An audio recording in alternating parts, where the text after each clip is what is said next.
HTML tutorial નો આ 8મો part છે, listing tags. આના પહેલાના વિડીયોમાં આપણે ઓર્ડર લિસ્ટ અને અનઓર્ડર લિસ્ટ જોયું. આ વિડીયોમાં આપણે ડિસ્ક્રિપ્શન લિસ્ટ જોવાનું છે, DT, description term element, DT, definition description. એ ડિસ્ક્રિપ્શન લિસ્ટ ની અંદર આવે છે, એની અંદરના ટેગ છે. આ જોઈ લો, એના ફૂલ ફોર્મ ડીએલ એટલે ડિસ્ક્રિપ્શન લિસ્ટ, ડીટી એટલે કે ડિસ્ક્રિપ્શન ટર્મ એલિમેન્ટ, ડીડી એટલે કે ડેફિનેશન ડિસ્ક્રિપ્શન. આપણે પ્રેક્ટિકલ કંઈક આ રીતના કરવાનું છે, હેડર કરીને એની નીચે ડિસ્ક્રિપ્શન. તો ચાલો આપણે એનું પ્રેક્ટિકલ સ્ટાર્ટ કરીએ. Code editor Notepad plus plus ચાલુ કરીએ. આપણે આના પહેલાના વિડીયોમાં જે આપણે કોડિંગ કરેલું હતું એ તો અત્યારે આની કઈ જરૂર નથી, આટલું આપણે બધું કાઢી નાખશું. લિસ્ટિંગ ટેગ પાર્ટ અને 2 કરી નાખશું અને સેવ કરી નાખશું. હવે આપણે આ ફાઇલ ઓપન કરશું. આપણે આ વિડીયોમાં જોવાનું છે ડિસ્ક્રિપ્શન લિસ્ટ કોને કહેવાય, ડિસ્ક્રિપ્શન ટર્મ એલિમેન્ટ કોને કહેવાય, ડેફિનેશન ડિસ્ક્રિપ્શન કોને કહેવાય. જે લિસ્ટિંગ ટેગમાં આવે તો આપણે અહીંયા ડીએલ એટલે કે ડિસ્ક્રિપ્શન લિસ્ટ, ડીએલ ઓવર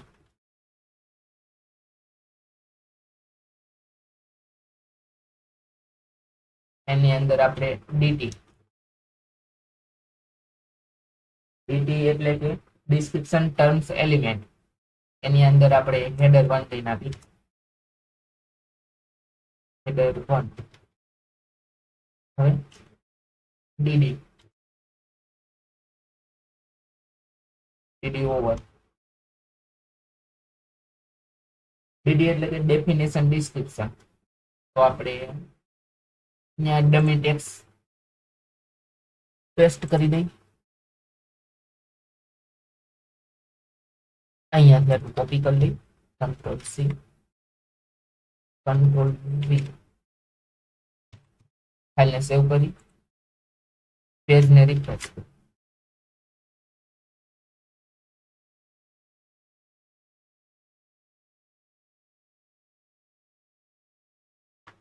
આ આપણું ડિસ્ક્રિપ્શન લિસ્ટ. એવી જ રીતના આપણે 3 થી 4 વાર પેસ્ટ કરી દઈ.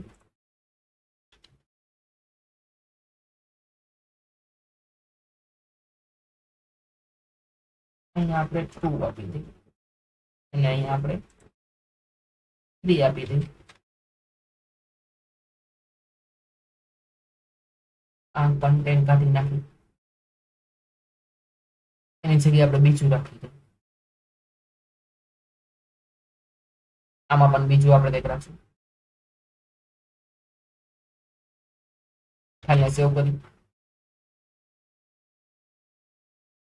પેજને રિફ્રેશ.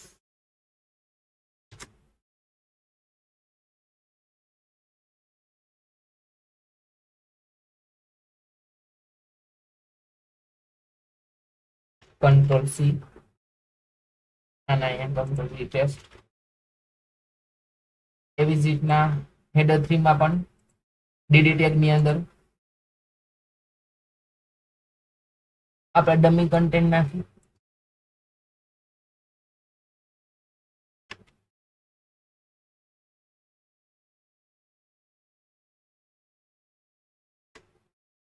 સેવ કરી પેજ રિફ્રેશ.